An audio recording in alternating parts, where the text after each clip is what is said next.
Races forward, he's in Stokes. Ahead of him, he skips past another man. It's McGeouch, still through, goal, with a chance. Still McGeouch. Still McGeouch. He plays it, and that's a wonder goal! Fraser Fyvie, Dylan McGeouch, Lewis Stevenson.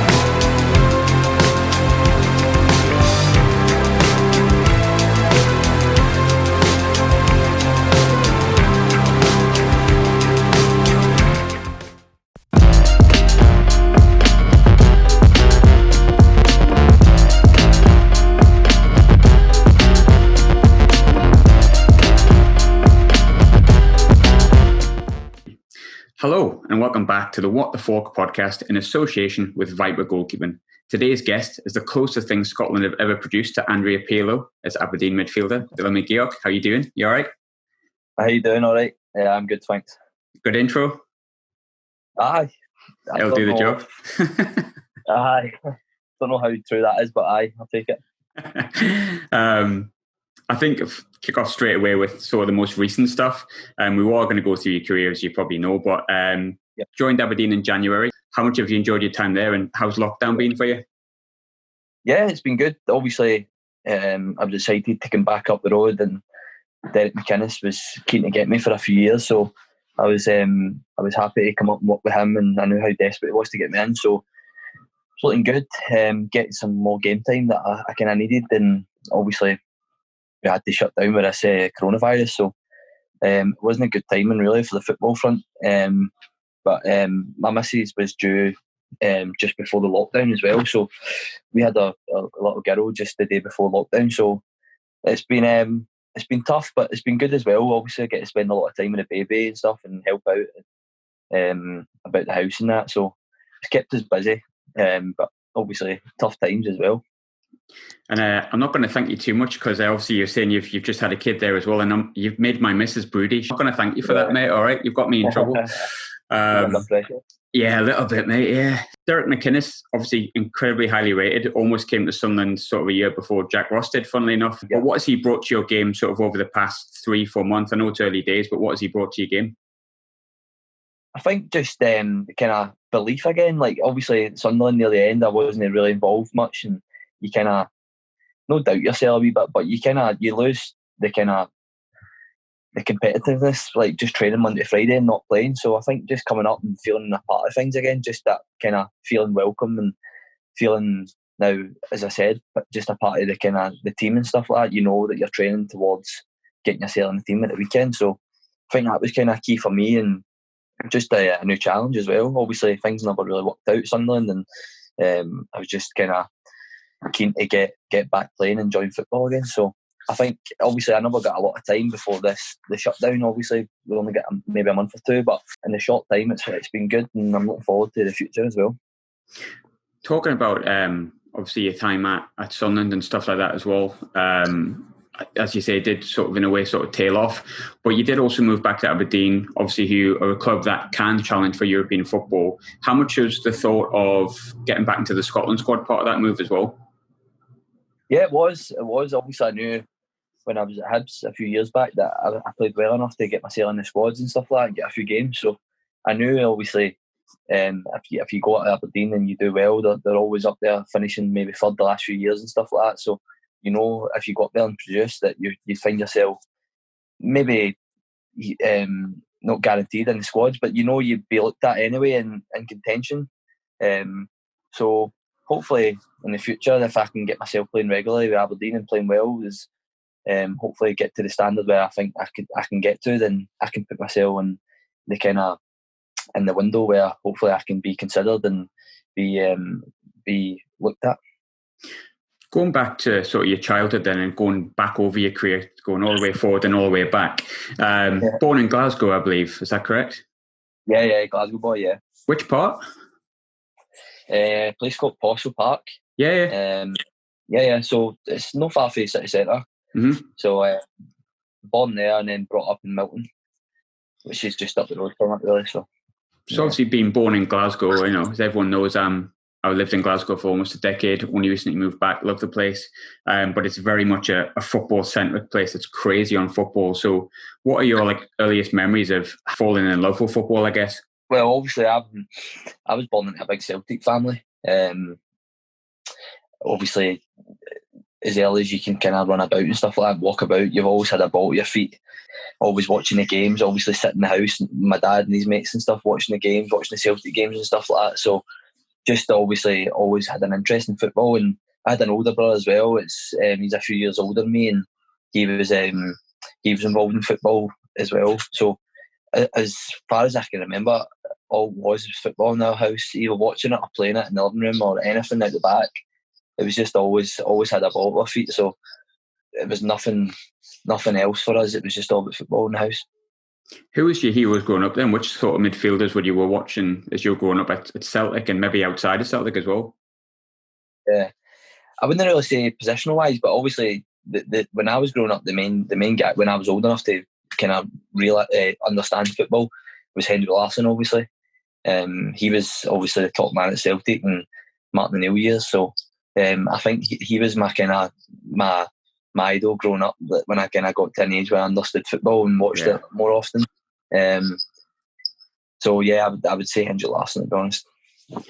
Were you always a midfielder growing up, boy? Because you mentioned there, obviously, maybe not positionally, but I think your position's changed in your career. You were like attacking sort of sometimes on the wing to more like the number 4 now. So growing up, were you a centre forward or a midfielder? Or I used to play when I was at Celtic youth team. I used to play as a striker, believe it or not, and I used to do pretty well. I used to score quite a lot of goals. Like I think just as I got older and stuff like that, just when I went back to Celtic when I was kind of first team. The only time I was going to get some game time was maybe on the wing. Give me some game time at the end of the games. He would put me out wide, because obviously we were so strong in the middle of the park with some of the names that were there. So I was never going to break in through the middle of the park. So the game time I did get, I was usually kind of more to the right. And then eventually, when I went to Hibs, I had more of a chance of kind of playing and breaking through into that kind of middle of the park. So Stubbsy started playing the middle of the park and then sitting midfield, and then just kind of from there it's always been maybe that kind of, as you said, number 4, number 6 role. So yeah, that's kind of how it planned out. With the Celtic Academy at the time, obviously, I think with Celtic and probably with Rangers as well, there is a lot of players that get produced on a consistent basis that go on to have a career, if not with Celtic, with someone else in a good club. But who are the players that were coming through in your sort of age group, or a year above or a year below? Which players kind of came through with yourself? Well, the one that's playing now is Callum McGregor. He was in my team growing up. Yeah. You were always in the same youth team, who's doing really well now. Obviously, a few others are playing at different levels and stuff like that. But as you said, not everybody obviously makes it to go and play first team through the youth. But the education you get and the coaching and the principles of football is great. I think to have to move on, even if you're moving on to other clubs, you always kind of have the standards and stuff like that. So it was a good learning club for everybody, even boys that never made it as high a level. Yeah, I'm sure that took a lot from it as well. Regarding your time at sort of super youth level, I don't know how far back I'm going here, but you were on the books of Rangers for a little while as well, weren't you? Did you have a spell at Rangers for a bit? Yeah, it was. Yeah, when I was still youth level, I was leaving Celtic because my older brother was leaving as well, and had a wee fallout and stuff like that with some coaches. So I was young enough that it wasn't too serious. So as a family, they kind of decided that I would move on as well. And obviously for us, where I stayed, Murray Park was literally 5 minutes away from the house, and they were keen. So we out and spoke to them. And to be fair, as much as a big Celtic family we were, my dad was still like, whatever's best for you and your career. He wasn't like, we had a lot of kind of mates and stuff like that, like question it, like, well, how could you go to Rangers and stuff if you're that big a Celtic fan? But for me, it was, in my family, it was all about what's best for us. And to be fair, the maybe 3-4 years I had at Rangers, I loved it. Loved every minute of it. Treated me really well. Great club, like everything about it. Facilities, they fought really well with me. And as I said, I loved my time there. But I think when the time came, when it got a bit more serious and I was doing well, and obviously Lennon showed an interest again to go back, it was hard to kind of turn that down, being a Celtic fan and growing up. That was your boyhood heroes, I mean. So that was the only opportunity I was going to get. If if I stayed and played maybe reserves first team with Rangers, I probably would have never got that chance again. So it was kind of one of the moments where it was like it was never, and obviously we took the leap to go. Talking about your time at Celtic and Rangers at youth level, who were the coaches that influenced growing up, I suppose? Yeah, well, when I was obviously a lot younger, it was like Martin Miller and stuff, and I think at Celtic, I think if anybody that's been and worked under Martin would say the same thing. Probably the best coach at that age that they've ever came across. He was excellent for like young kids and stuff. And at that time, he was amazing for us.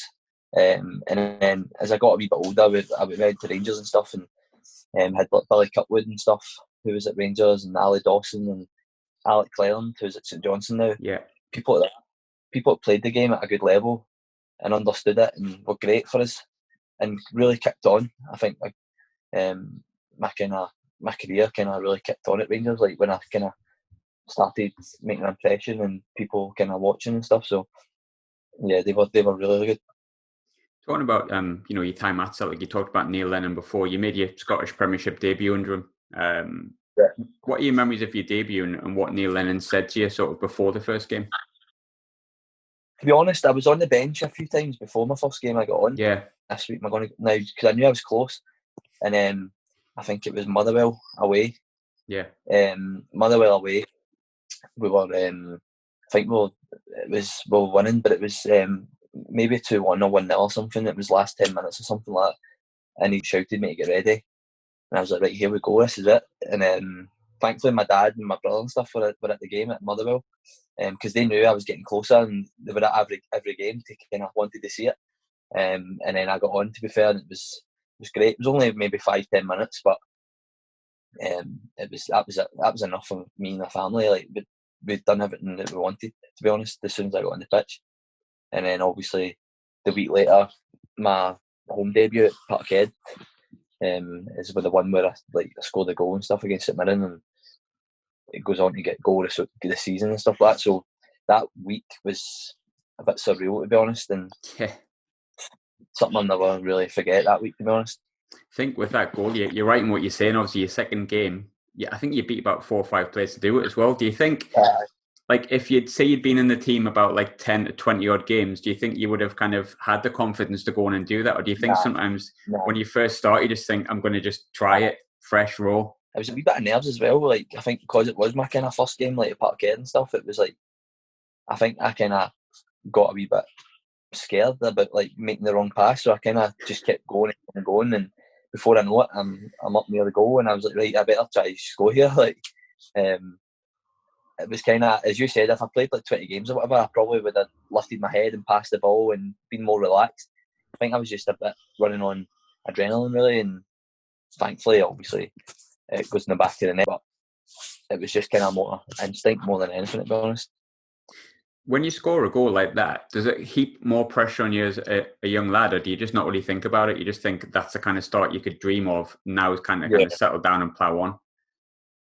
I think now looking at it, at the time I never really realised. I was just oh, brilliant, and scored. But now I look back, it was the pressure that I probably put myself through doing that. Do you know what I mean? Because obviously everybody's wow, who's this wee guy? Do you know what I mean?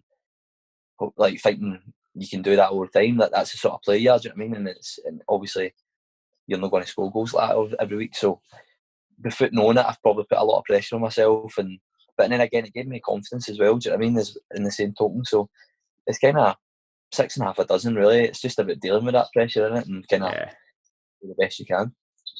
Talking about Neil Lennon, I've read so many things about him. There's kind of a weird admiration I have for him, because I know he's kind of Marmite sometimes, but the thing with Neil Lennon is, for a man that's got so much pressure and so much, he gets so many pelters, he still stands tall with his chest out. What's he like to play under? To be at Hibs, he was, I feel as if, even when he was at Celtic the first time and when he was at Hibs and stuff, he wears his heart in his sleeve. Do you know what I mean? You know what you're going to get off him. You're going to get everything, and he demands everything. And he gets the best out of his players. You can't argue with that. Do you know what I mean? Everywhere he's went, maybe a wee spell at Bolton when it never really worked out, but everywhere else, it's worked out. Do you know what I mean? And he's got the best of his team. Even our Hibs team, wasn't like any big names and stuff like that. We were all young lads, just want to do well. We got the best out of us, and we ended up doing pretty well and played well under him. So I think now he's went back to Celtic. He's kind of, when I watch the games, he's kind of calmed down a wee bit, I would say, like on the touchline and stuff. I think he's realised that he's kind of trying to control some of his emotions and that. Like, but you'll not get that out of him. Do you know what I mean? And that's how he gets the best of his players, when he's up and down that touchline and fighting for his players and demanding for his players. And I think you see the best of him and his team. Is there an element with like Neil Lennon? I think I looked at you look at managers who are famously sort of quite outspoken, and sometimes the likes of Roy Keane and stuff like that. And I spoke with a few Sunderland players about the time under Keane, and they said he'd rant and rave on the touchline and in the dressing room, but if he give you the kind of thumbs up and the wink and like you've done well, it just made you feel 10 times taller than maybe a manager that you're best friends with. Would you agree with that? Yeah, I would. I think you were always kind of, no, I wouldn't say scared. Scared's a strong word, but you were always like trying to please him. I mean, you were always trying to please him, and you knew if you didn't win, if you drew or get beat, you knew after the game, like, he's going to go mad. Do you know what I mean? And you were always trying to impress him. You were never just doing well and just cruising. Do you know what I mean? Even when you were doing well, he was still demanding and still not letting you take the foot off the gas in training and games and stuff. He was always making sure that he's getting 100% with his players. And I think it works. Do you know what I mean? I do think it works for him. Obviously, there's a lot of teams and players that react to somebody putting an arm around them and kind of just being all nice and nicey. But I think with him, that the way he manages and stuff like that eventually the results come. Do you know what I mean? Because the players want to do well and they know that anything other than winning isn't good enough. Yeah. With talking about leaders, I mean, obviously Neil Lennon's the boss, but someone you played alongside an awful lot, especially during 2012-13 season when obviously you won the league. Scott Brown, iconic captain, you can't deny it. What's he like to play like as a captain? Because I know, looking at him, he looks like he's one of the most focused people on the planet. But like, what is he actually like in the dressing room? I think Bruni's probably the best captain I've played under, like, by far. Like, he's everything you would want for a captain, to be honest. He's obviously a winner. He's won everything for many years. He's always there. He's always fit. But even, I think, away from football, he's one of the best guys you'll meet in football.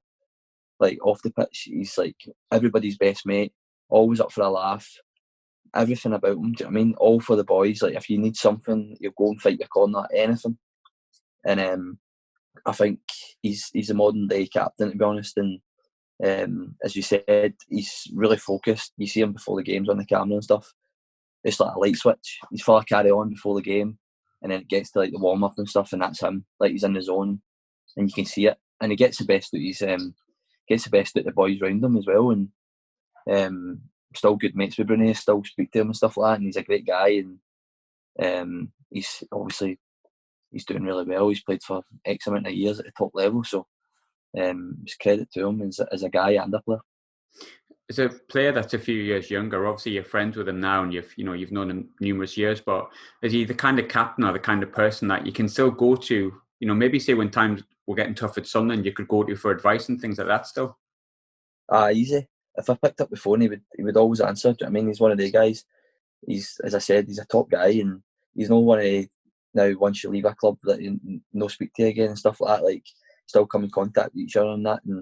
And obviously not as much now because it's been a few years, but still, like, if I picked up the phone and phoned him, he would happily pick it up and listen and give you advice if you needed it. So he is a top guy. I couldn't speak high enough of him. I think everybody that knows Bruni are saying the exact same things. He's one of the good guys in football. You would have been part of the squad with Lee Griffiths as well, right? A wee brief spell, no long. I think I was just kind of leaving when he came in. But I had a couple of months with him, I would say.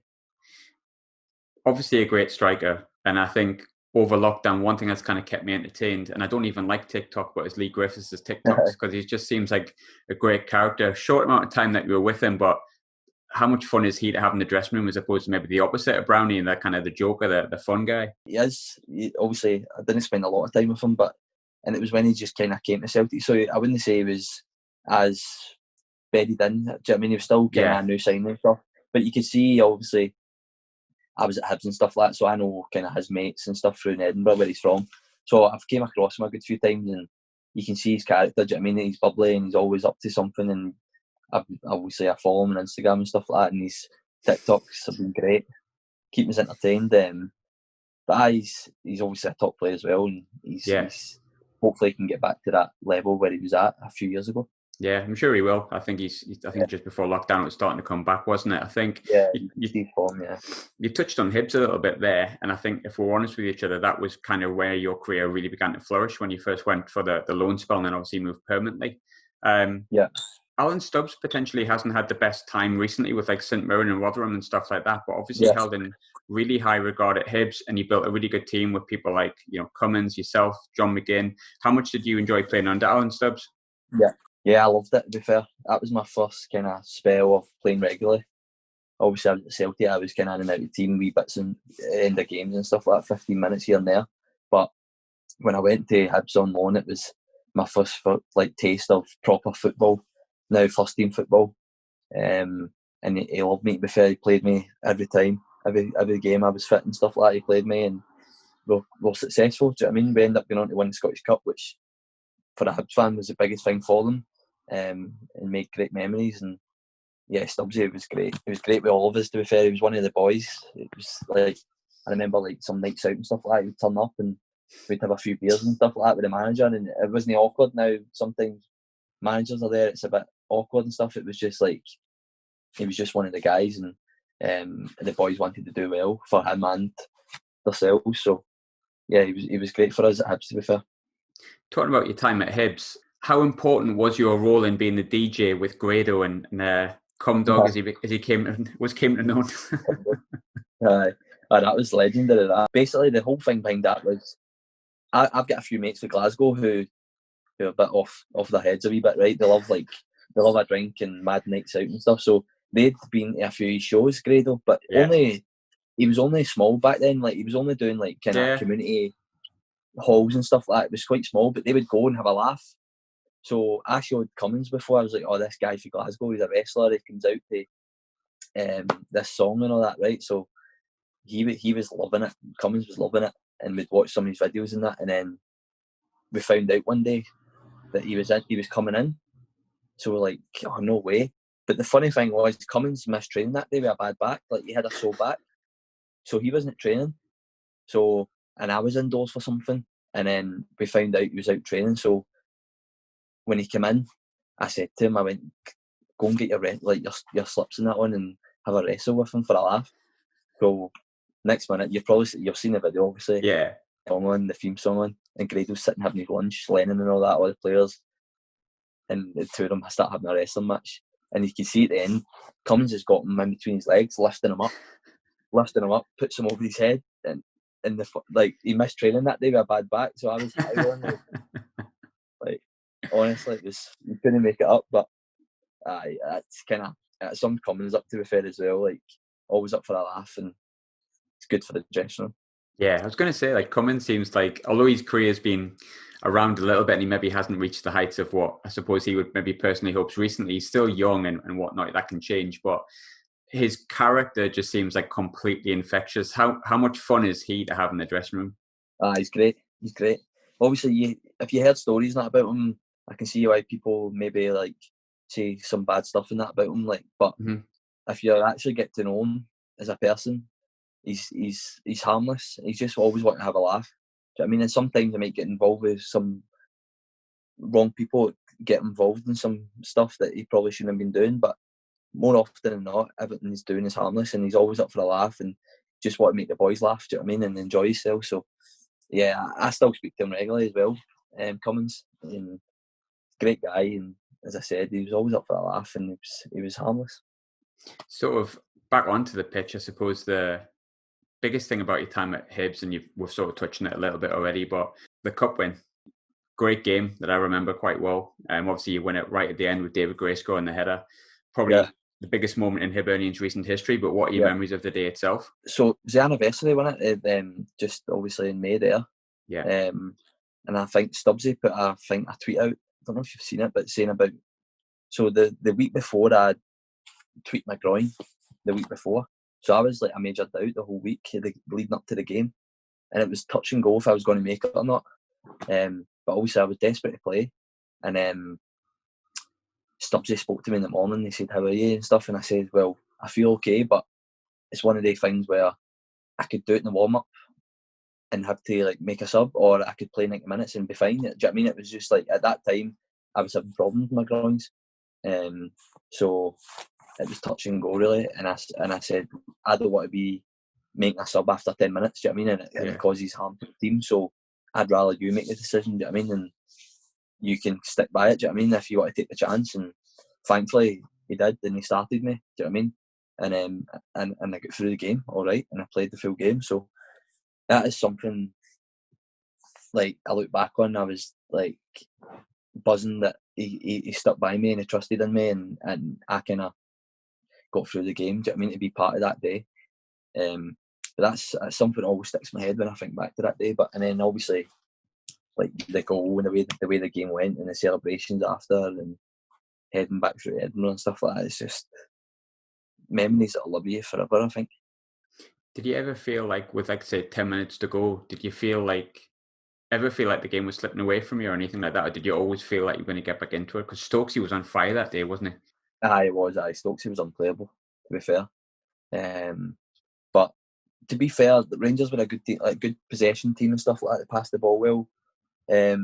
But we were 2-1 down, and obviously you're thinking the longer it goes on, the less chance obviously you've got to win this, and you kind of start to doubt a wee bit. But I think we got a few counter-attacks like where we kind of got opportunities, and then I think when it goes 2 each, we were the team that was we knew that we were going to probably go on and win the game, just the way we scored and kind of took the wind out their sail a wee bit. So obviously Dave Gray goes up and pops in the winners, and then the rest is history really. But you always a wee slight doubt that you might not get back into it, but we got there in the end, and thankfully we did.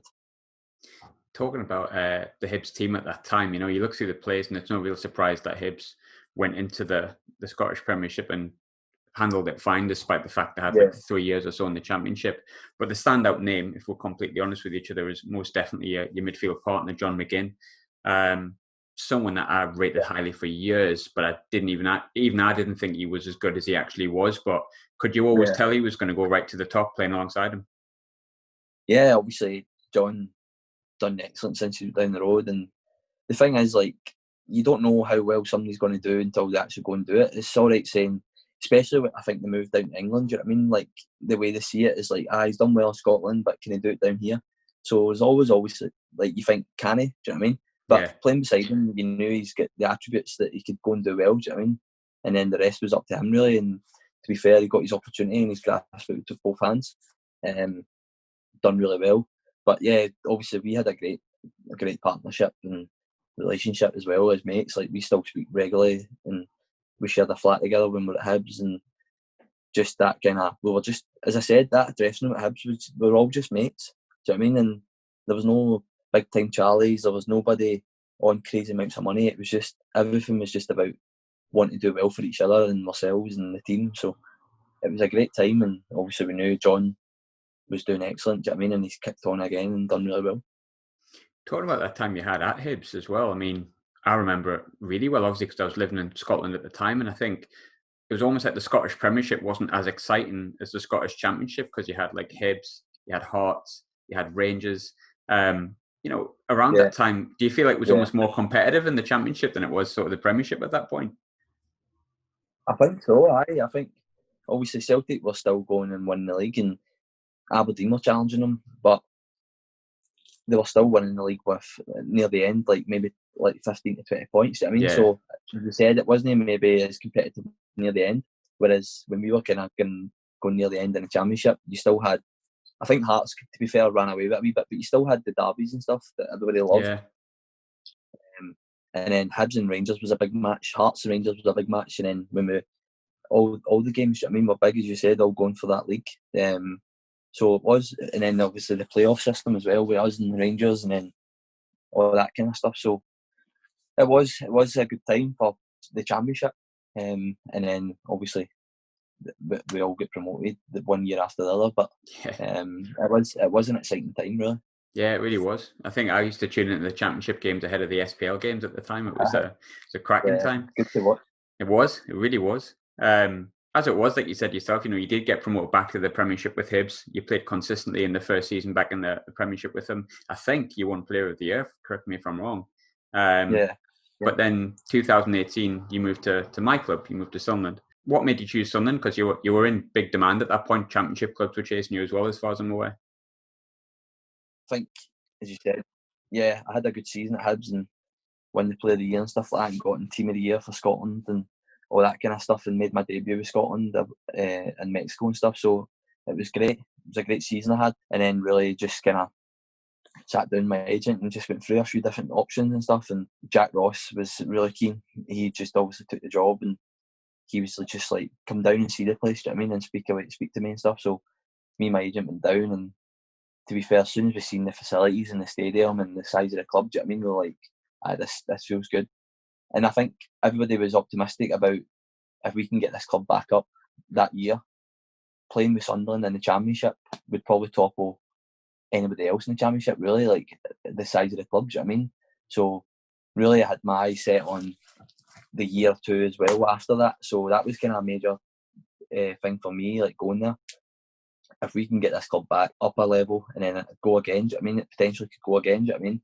So that was obviously in the mindset and the size of the club, the fan base, everything, the facilities. So, and then Jack Ross coming from up here, going down the way, and they knew my game and stuff like that. So I kind of ticked all the boxes. But obviously, hindsight, it's we never went up and stuff like that, and it was, you think like it never really worked out, but you never know that, do you know what I mean? That's the kind of thing with football, you never know, and you need to just kind of make decisions on that time. With the move at the time, I want to say it was Blackburn, but I can't really remember. But were there other like Championship clubs and clubs above Sunderland that were like offering you contracts at that point as well? I wouldn't really say offering contracts. I think the whole thing, like with England, I think the way they look at Scottish football sometimes, it's a bit like, it's no great league and no great football and stuff like that, so you might not be able to do it down here and stuff, which I can get sometimes, because there has been Scottish boys up and down and not done well, but then again, in the same hand, there's been boys up and down and done really well, so yeah, you can't really judge everyone, so I mean, so it's kind of frustrating that way, that everybody was looking at it as a kind of, don't know if you can do it down here, a good season, do you know what I mean? So that was a wee bit frustrating, but there wasn't really full-on offers, do you know what I mean? It was just kind of, because it was a free contract as well, it was kind of like, we'll have a look and stuff like that, and nothing really concrete, do you know what I mean? It was all that kind of like, for me, as soon as Sunderland showed a real interest, do you know what I mean, like with an offer and stuff like that, I was just like, right, go down and prove myself at Sunderland. And as I said, it wasn't really it's not a stepping block, because if we went up and I done well, then there was no other club that you'd rather be at in the Championship than Sunderland, do you know what I mean? So it was kind of, it was a no-brainer really. So, but yeah, that's kind of thought process, and then obviously it never worked out as much as we would have liked as a team and personally. With Jack Ross, I think at the time, obviously really highly rated, still highly rated Jack Ross. It didn't really work out with Sunderland towards the end, but how did Jack Ross sell the Sunderland project to you? Because although it felt fresh and new, we had just been relegated twice, and I know he was really desperate to bring you in, and he probably thought other people were like looking at you, so I imagine he really wanted to give you the hard sell, but how did he sell it to you? I think just everything, like, you basically just covered most of it there, to be fair. Like, he knew my game, do you know what I mean? He was Scottish, he watched the games, he knew my game, and as I went down, it was the facilities, the training ground, the stadium, the fan base, everything, do you know what I mean? And as I said, it's the whole, if we can get this club out this league, who knows what can happen, do you know what I mean? Yeah. So the possibilities were endless, really. So it was, and I already knew the size of the club, do you know what I mean? And even still, it's a huge club. So players are still, even though you think, League One, but it's still the club, do you know what I mean? It's still huge, and if you can get it right, then it's a great place to be. As someone who's played for Celtic, won leagues with Celtic, same with Hibs as well, two huge clubs, how does the pressure at Sunderland compared to like maybe the pressure at somewhere like Celtic, even though you're in League One? Because obviously Celtic one of the biggest clubs in the world, and Hibs are a huge club as well. But how does that pressure compare? Like Celtic winning the leagues to Sunderland in League One? I think it's tough because Sunderland are obviously, they just come back-to-back relegations. So already the fans had every right to be upset, do you know what I mean? And frustrated and worried about what's happened to their club, do you know what I mean? Because they've just spent X amount of years in the Premier League battling with the big boys, do you know what I mean? And now it's like, right, League One. So the expectations of, right, we're just going to go straight back up here was obviously, that was the main thing. And everybody thought we would. But when you actually strip it back and look at it, they had to build a new squad, basically. When I signed, they hardly had any players. Mm-hmm. They had to build a full squad, not really a lot of money to spend. Obviously, they go and spend a few bob with Will Grigg and stuff like that a year or two later. But at that time, it was like most of the boys that come in, like myself, are free transfers or loans and stuff like that, I mean, from other clubs. So you're trying to build a team, and the fans have just been through the heartache of 2 years, and the whole thing, do you know what I mean, was tough. And it's hard on Jack Ross, do you know what I mean, to kind of come in, face that, and try to turn it around, which he nearly did, do you know what I mean? Like, really, when you think about it, with one kick of the ball away for kind of promotion. So he was so close, do you know what I mean, to turning it around, and it would have been a fairy tale. And then it went the other way, and it was like, right, and it kind of got harder and harder, I think, for even the players, the fans, the staff, everybody, because you're expected to just go and can to the league and get promoted, which a club at Sunderland you would expect. But obviously things in football don't work out like that, you know what I mean? You don't really get everything that you deserve or you should get. So I totally get all sides. I mean, I get the fans' frustration, I get the players, I get everything, do you know what I mean? It was tough. It was tough. With Jack Ross himself, obviously, like I touched on before, he seemed really desperate to get you, and it definitely felt like your signing was like the most pivotal one from his side. A lot of people asked a few questions and said, you know, will you ask Dylan, you know, why he felt he didn't get much of a chance under Jack Ross? But rather than asking that question, what I wanted to ask was, how was your relationship with Jack Ross? Was it still quite a good one, despite the fact you were sort of in and out of the team? Yeah, I say that to anyone that kind of asked me about it, like what happened and stuff, and it was, listen, like, we didn't fall out or anything, do you know what I mean? It wasn't like he would still speak to me like day to day at training and stuff like that. Like, we still had a good relationship, do you know what I mean? And even still, when I came back up to Aberdeen, we played Hibs before the lockdown, over how you doing before the game, after the game, do you know what I mean? Everything, the assistant Potsy and stuff like that, everything, like, I still speak to him, do you know what I mean? So it wasn't anything like major, it was just football, do you know what I mean? It was just, I see it from my side, he sees it from his side, that he's got to manage a team, and I'm worried about, I want to be playing, do you know what I mean? So it's hard. I think as a manager, it's hard. He's dealing with a lot of different things and a lot of different pressures for all different sides. And for me, the frustration's not getting as much game time as I thought I should be getting, do you know what I mean? So I think from both sides there was a bit of frustration with each other. And as I said, football, innit? Is sometimes you go and kick on, you do really well and you play every game, or sometimes as a team you might not be getting results, so the manager's got to change it up. And sometimes as a player you'll get frustrated with that and question it and have wee arguments and stuff, but even if we did disagree, we'd always still be a good relationship, do you know what I mean? So credit to Jack, to be fair, and I'm glad that we could still pick up the phone and speak to each other, do you know what I mean, about things like that. So there was nothing major really. With Jack Ross as he was, I think obviously he got the sack, but I think a lot of people in the football club at the time felt quite disappointed by that. And despite the difficulties that we were experiencing on the pitch, like linking away and stuff like that when he did get sacked, I think what came out after a while was that he was dealing with a lot more than just managing a football team. And it seemed like everyone seemed to quite like him and connect with him. You mentioned about Alan Stubbs before being like one of the boys. Was Jack Ross similar to that as well? I would say so.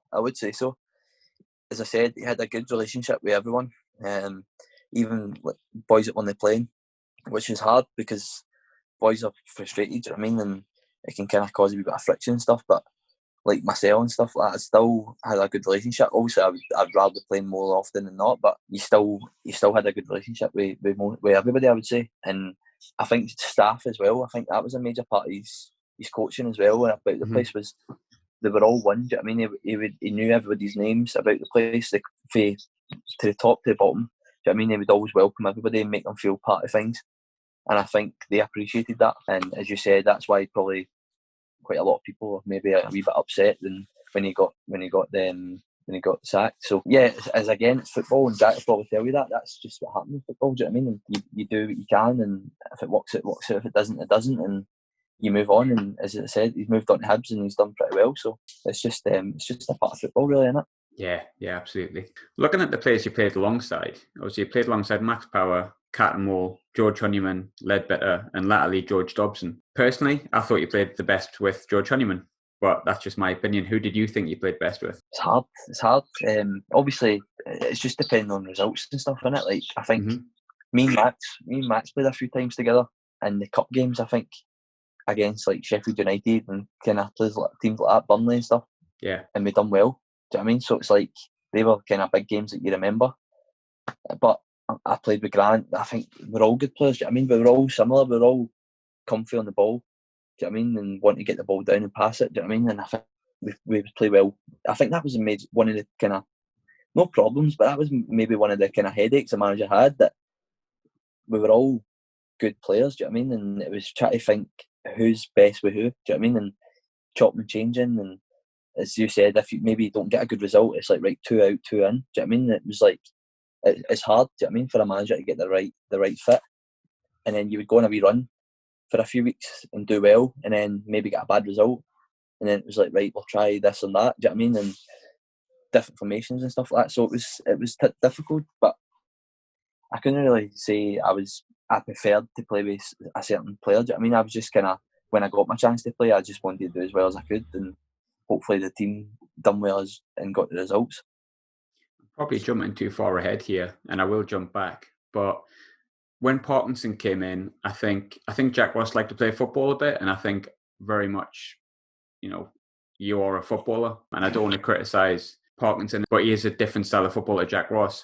When Parkinson came in, did you feel a little bit like the writing was on the wall for you? Yeah, I think after the first couple of days, I kind of knew that I wasn't going to play. As you said, I wanted to play football and stuff, and so obviously I'm kind of a player that wants to get on the ball and get the ball down and pass it and stuff. And I think after a couple of days, you can kind of get the feeling that he was going to maybe go route one now and get it forward and play off second balls and stuff. So I knew after, I think his first game, he left me out. I wasn't even in the squad.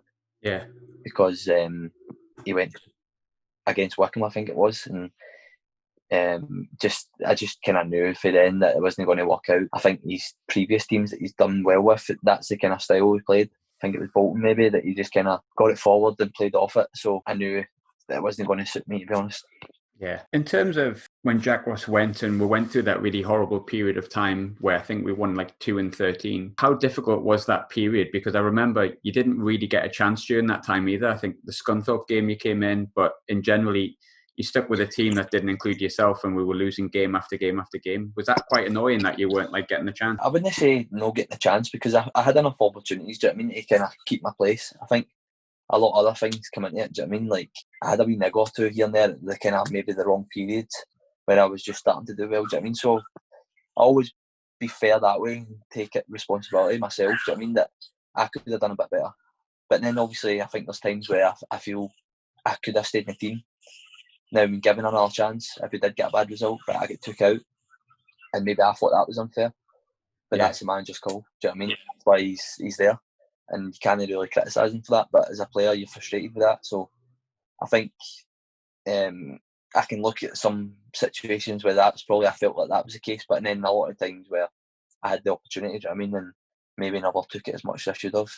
But it's not just as a team as well. I think most of the boys are, if you spoke to most of the boys, they never really played as well as they could have. Do you know what I mean? A lot of the time, and on paper, we probably had the best team, do you know what I mean, in the league, but we never really got it together, and we never done it often enough. So yeah, I think we can all look at ourselves, do you know what I mean, and kind of all look at ourselves and our performances and that, and know that we could probably done a bit more. And the manager will probably say that he could have done things differently, that in hindsight he would have. But again, as I said, it's football, innit, and it's just, you've got to call it as you see it. I think it's really honest of you, though. I think it's incredibly honest. I'm not going to cry about not getting opportunities. Do you know what I mean? Because I had enough games, and maybe if I didn't have a good game or the team didn't play well, or it's not up to one individual. Do you know what I mean? I can't play well and the team play poor, and do you know what I mean? And we win games. Do you know what I mean? It's collectively we've got to more often than not produce. Do you know what I mean? And maybe sometimes we never. And but then we had wee runs where we actually did, and we had like a few cup runs and stuff like that where we did, and we done well and stayed in the team, and so it was kind of a bit of both. Do you know what I mean? And in the end, we lost it with fine margins. Do you know what I mean? And it's hard to take, but again, it's football. Talking about the dressing room as well, though, touching on the players there, it did seem like it was quite a close-knit group, though, despite the fact that I think, and you're right in what you're saying, honestly, we weren't good enough for points, but the likes of, like, obviously Geeds, Chris Maguire, there's a lot of Scottish boys in there. Like, what was Aidan and Chris like in the dressing room, being a fellow Glaswegian and stuff like that? Did you connect with them quite a bit? Obviously, I think anywhere you go, and it'll be the same with anyone. Somebody from your kind of own area, like Glasgow and stuff, if you go into a dressing room, that's probably the ones you gravitate to. Do you know what I mean? Because you've got the most in common, and they know the Scottish game, talk about Celtic, Rangers, and all that. And it was just a bit of banter. Do you know what I mean? And then Sparky obviously comes in as well. So there was a good few of us from Glasgow and Scotland. So obviously that's the ones you kind of probably spend more time with. But I think I had a good relationship with all the boys, Max Power, all these kind of boys. Like they were great lads. Do you know what I mean? So it was kind of, obviously there was, when Jack came in, he brought a few Scottish staff down and players, and you end up spending probably more time with them. But great relationship with everyone. And as I said, it was just on the pitch. Aidan McGeouch, were you quite surprised he got moved out of the squad?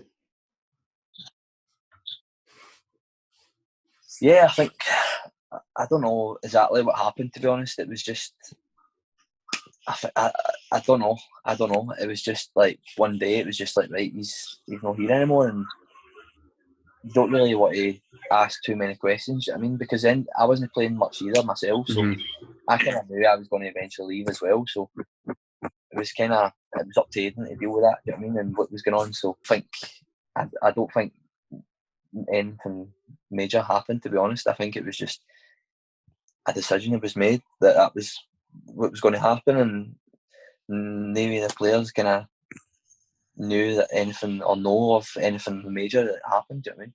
Yeah. On the more sort of good things, I suppose, I remember this quite well. The Checker Trade Trophy was obviously a great experience. I know it ended in defeat, but it was one of those games where the final was a final you wanted to win, but it was about the day. Crazy atmosphere. And I do remember when the team got into King's Cross, I remember you specifically being one of the players that kind of were at the forefront of seeing what was coming in. What was the atmosphere like for the entire day, like coming in off King's Cross, getting into the stadium? What was that like? Oh, it was mental. Absolutely mental. It was just, you see the full force of the fan base over London that day, that weekend. It was just chaos. And I think, obviously, I've been places with Celtic and stuff like that, and it's similar. And it felt like that. Do you know what I mean? You knew you're at a big club. Do you know what I mean? Like, you only get that at big clubs. Like, I've been places with Celtic and stuff like that, and they've done the exact same thing. Took over cities.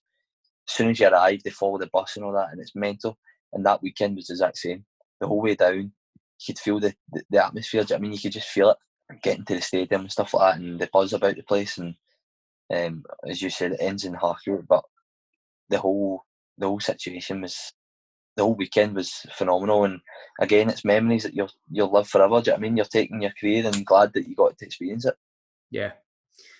Then you went back, obviously a few months later. Bit of a different performance, probably a bit of a different atmosphere, the Charlton game, to be fair. And as far as I remember, I think you were injured for that game, because I don't think you were even on the bench for that game, as far as I can remember, which is typical that Max Power would get injured within about 5 minutes. Yeah, I know.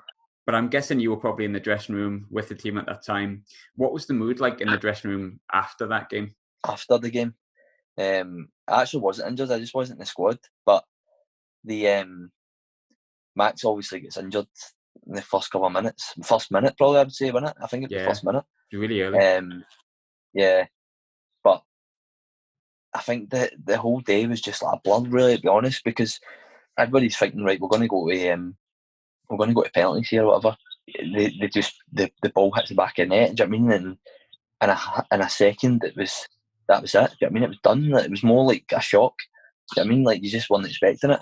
And I think the dressing room was the same thing. It was just like everybody was just kind of like disbelief, really, what just happened. The goal was in, do you know what I mean? And it's like the whole season just wiped and like one kick of a ball. So it's hard time in football. Do you know what I mean? That's, you obviously get highs and you get lows, and that was one of the major lows. Do you know what I mean? And I think we all felt it. Do you know what I mean? And as players and the staff and the fans, we all felt it that weekend.